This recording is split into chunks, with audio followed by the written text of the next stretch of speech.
Good morning, everybody. We are just going to give it a couple of minutes before we kick off, just to allow people to transition from, I'm sure, which is probably a previous call. So we'll start in about 2 minutes.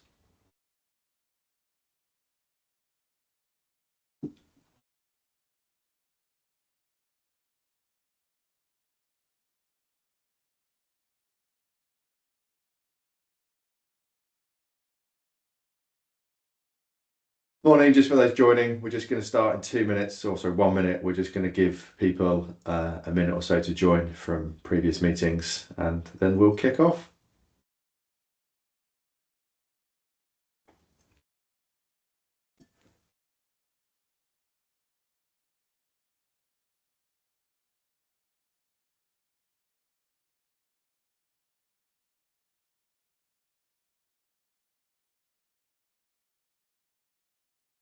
Good morning for those joining. Just to let you know, we're going to kick off just over half a minute. We're just giving people time to join from previous meetings. So we'll get going very shortly.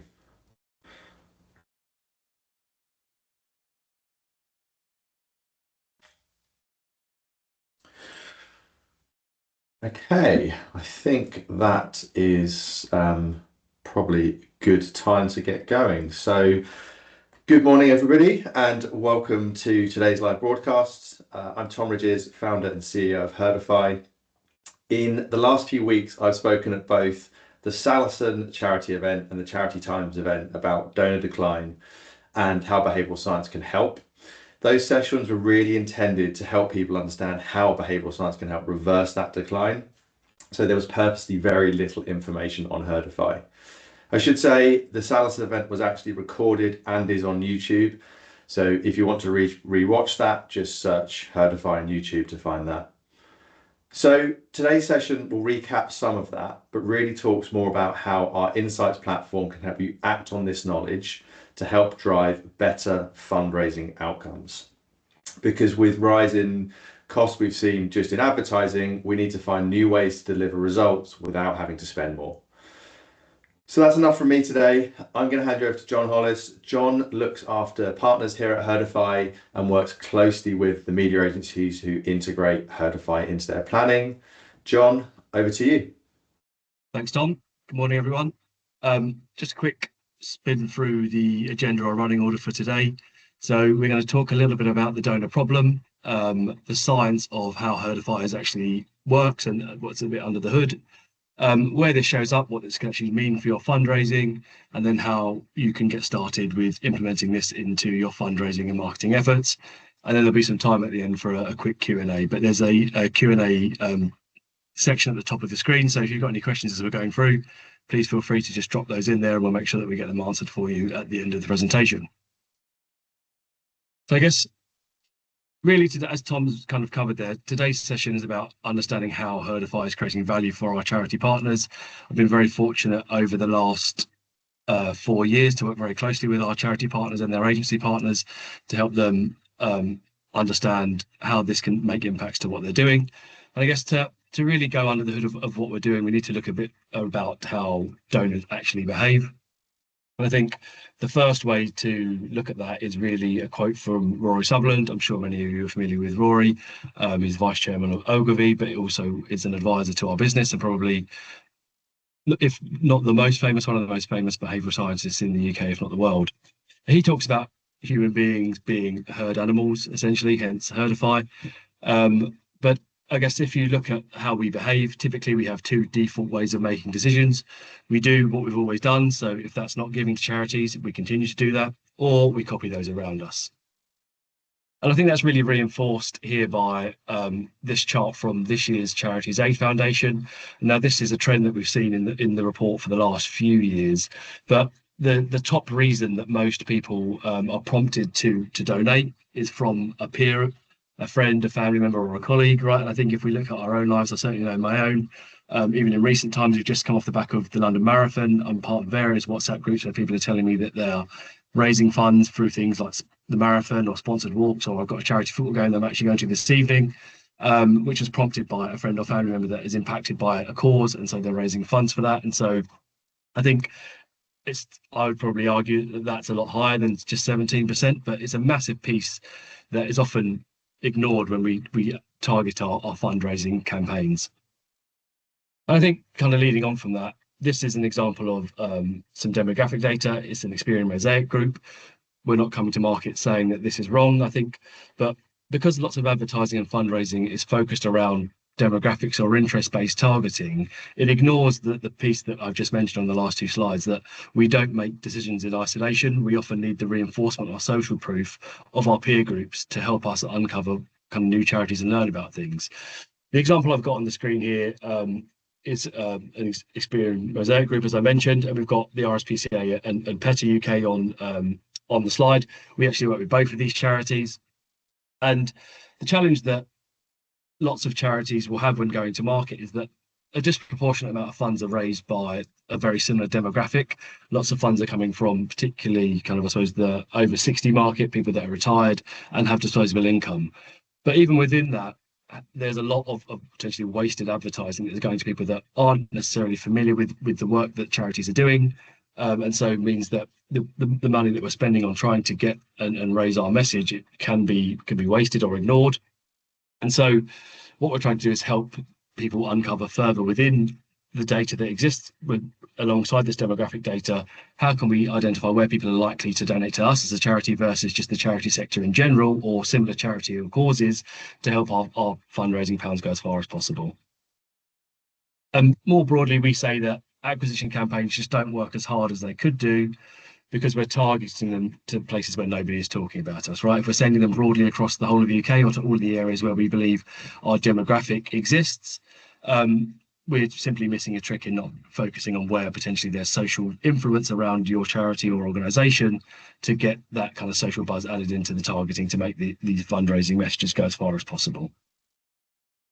And so that's kind of where we come in. As Tom mentioned, we've spoken a lot at some charity events recently about kind of our work in the charity sector and a bit about kind of how behavioural science can be brought into fundraising, but not a lot about how we're actually doing that. It's been quite high level. So today we're going to uncover kind of what we're actually doing. And so the core thing and the core thing that Herdify does is help you uncover where these audiences exist for you as a charity down at a brand level, so that we can find more donors that we can acquire more cheaply, who give more and give more for longer, which is a really important part, right? We're seeing a downward trend in donations year on year, and we're often seeing with our charity clients that not only are we acquiring customers cheaply, but they are sticking with us and giving us better lifetime value in terms of being regular givers or turning up to more mass participation events, being more valuable for the charity in general.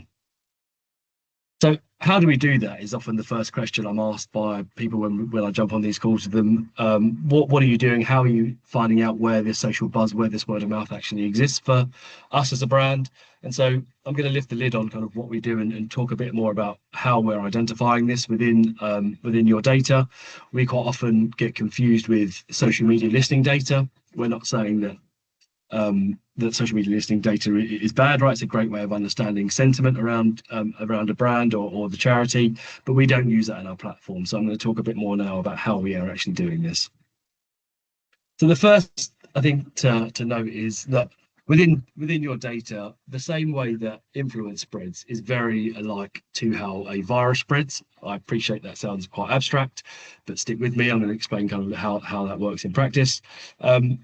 Just to give a quick kind of potted history of the business was actually spun out of a consultancy that was working with the UK government during the COVID-19 pandemic that we all unfortunately have recently lived through.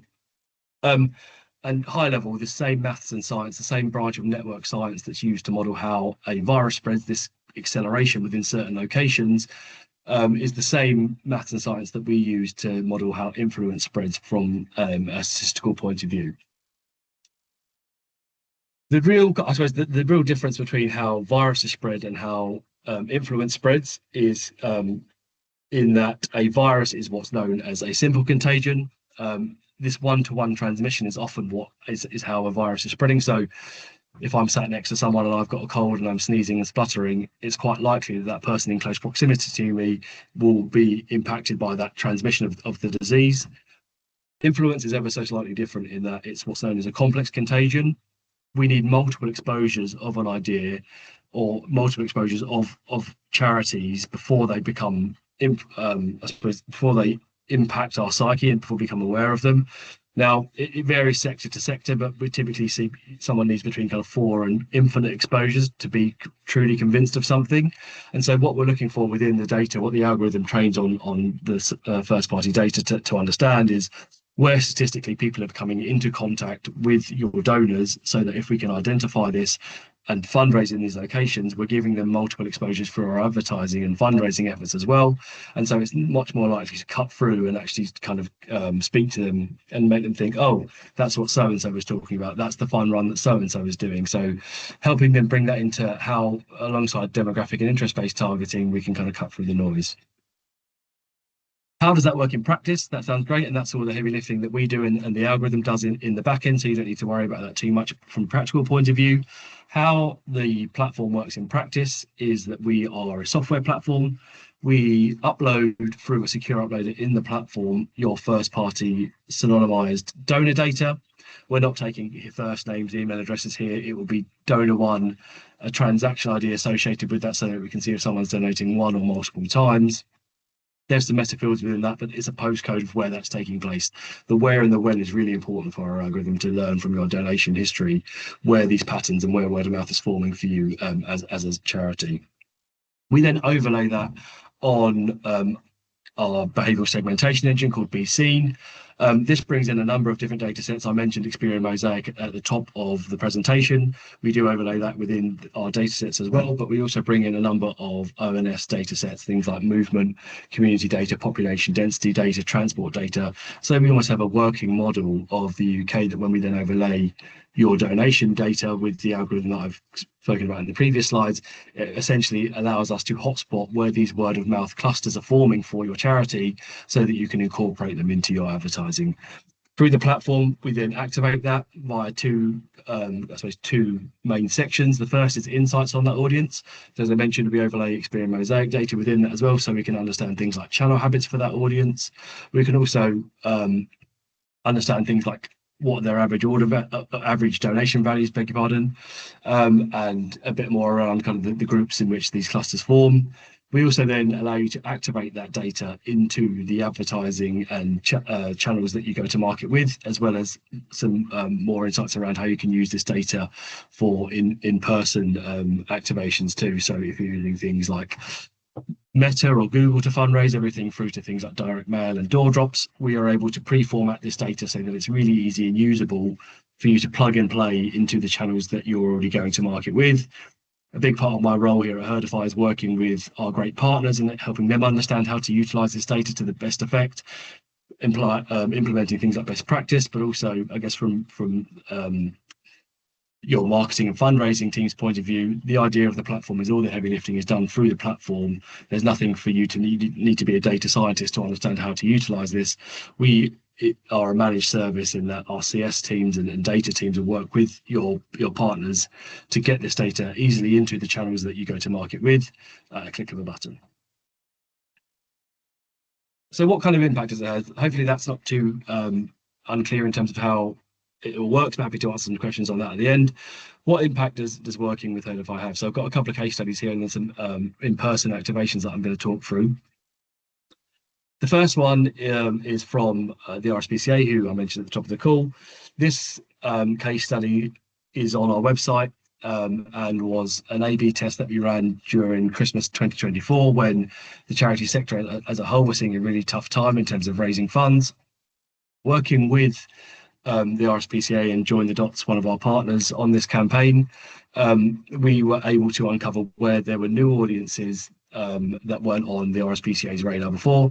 We know that fundraising typically comes from a more affluent, older demographic, and we were able to help them uncover where there was potentially new pockets and clusters of word of mouth that potentially would have been ignored when segmenting audiences traditionally, that we then rolled into this campaign. As you can see from the stats on the screen, not only did we see an 11% increase in cash donations from this campaign, but we also, in an A/B test, saw a 23% increase in donations overall. So even in what was a downward trend at the time for the sector and for the RSPCA, we were able to buck that trend and actually increase donations from identifying where word of mouth was adding value to the RSPCA and roll that into their advertising campaigns. Another one I'm going to talk through now is the work that we did with the ambulance, again with our partners, Join the Dots. This campaign is a particular favourite of mine because we've got a fantastic quote there from Simon, who is the director of individual giving there, who had quite healthy scepticism about the value of kind of adding in word of mouth locations into an advertising campaign where the Kent, Surrey and Sussex Air Ambulance can only fundraise from a very fixed geography. We don't invent any new postcodes, right? The postcode, the 11,000 odd postcode sectors that are in the UK exist with or without Herdify, but the where and the when to be fundraising in these locations is where we really add value. And working with KSS, we were able to identify where these word of mouth hotspots existed for them within these even these fixed counties, and we're able to deploy a strategy of where they should be going to market within these fixed locations to identify areas that have greater value, right? Even in those small counties, not all areas are equal in terms of word of mouth. And so by aligning to the schedule of their marketing activity, we were able to uncover 2,211 new donors that weren't currently donating to KSS at that time from those three counties, and in a 6-week campaign raise £82,000 for them, which for a really short time was a really impressive result for these guys, and something that KSS was super happy with. So kind of where does this show up in fundraising? How are our charity partners using this today? And I think kind of there's four pillars here. I think the first, as we've spoken about today, and commonly is used across advertising, where campaign activity or traditional media buy should take place across to digital media. Some of our partners use this for door knocking activity, or where they will work with their supermarket partners in setting up stands to fundraise. It can be for, it's often being used in location-based events, so things like fun runs or charity walks. Where are the best places to do this? Not just the most, but actually, if you've got a word of mouth cluster somewhere in a smaller village, for example, you could get really good participation by identifying this, and community engagement alongside that within these locations.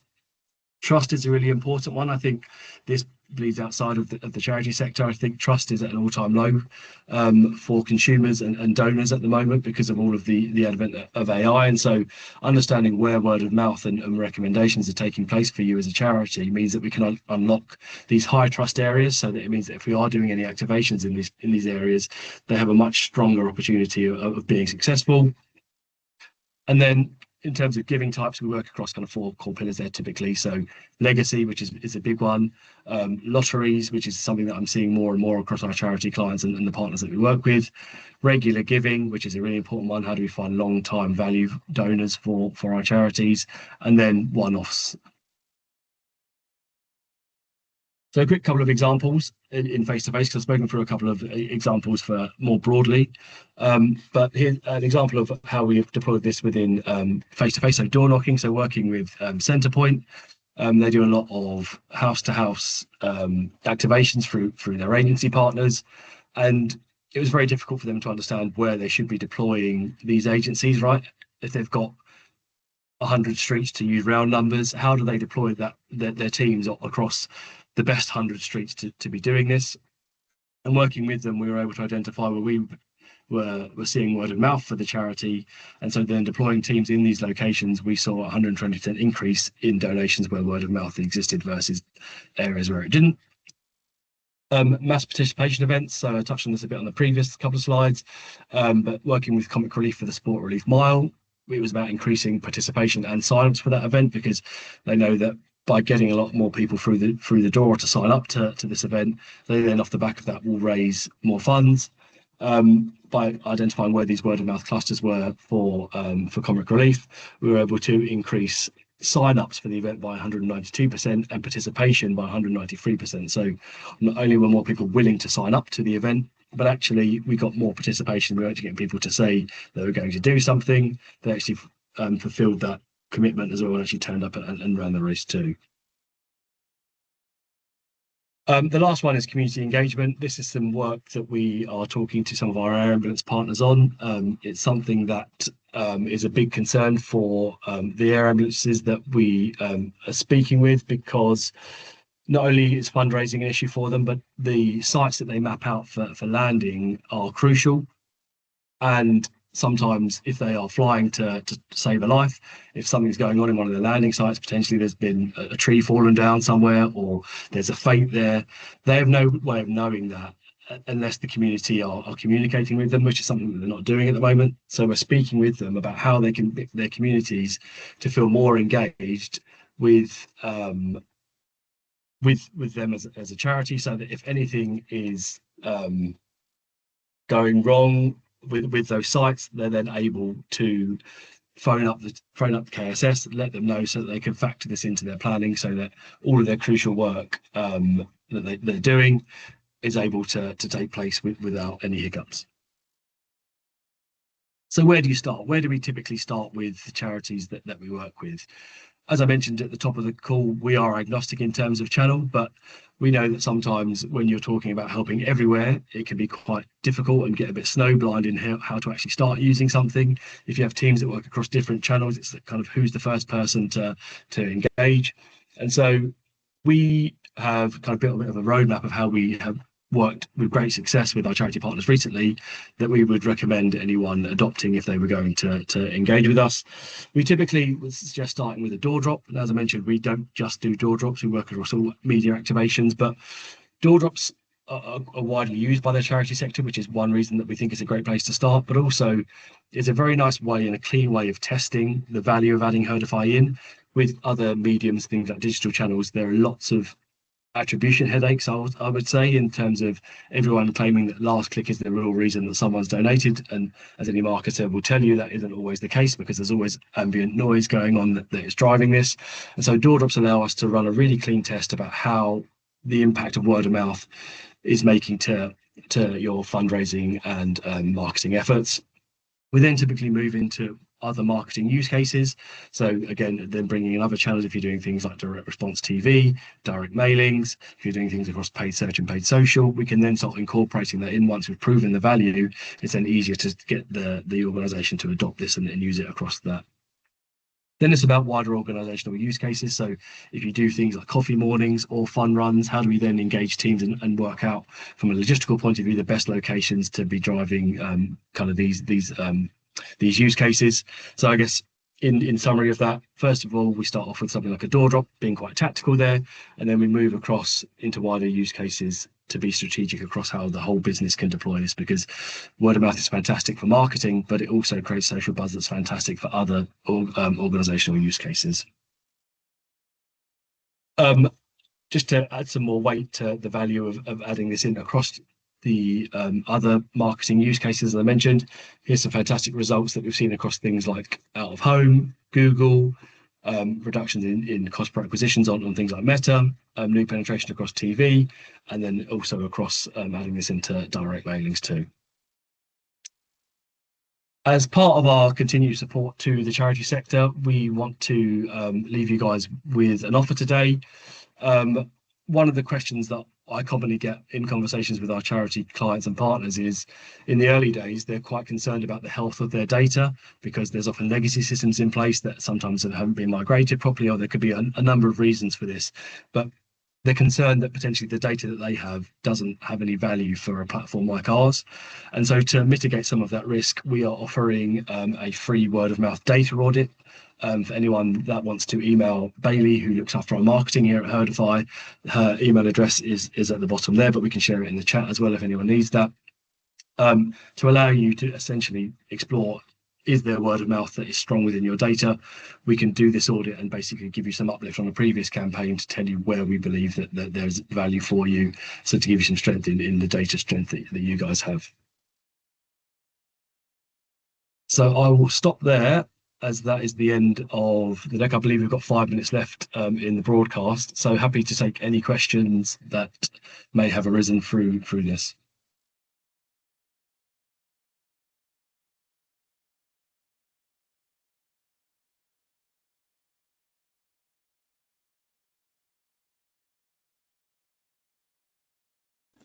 Great stuff. Thanks, John. Looks like there's no immediate questions. If there are any questions you have after the event, you can pass them through Bailey. You can also email John or I directly, Jonathan at and Tom at, and you can find us both on LinkedIn. So plenty of ways to ask questions if you've got them. And as John said, if you want to take us up on that offer of a free word of mouth data audit, then email Bailey. Bailey at herdify.com. We'll include that in the follow-up. Thank you very much for your time, and enjoy the rest of Friday and have a good weekend when it arrives. Take care, everybody. Thanks, guys.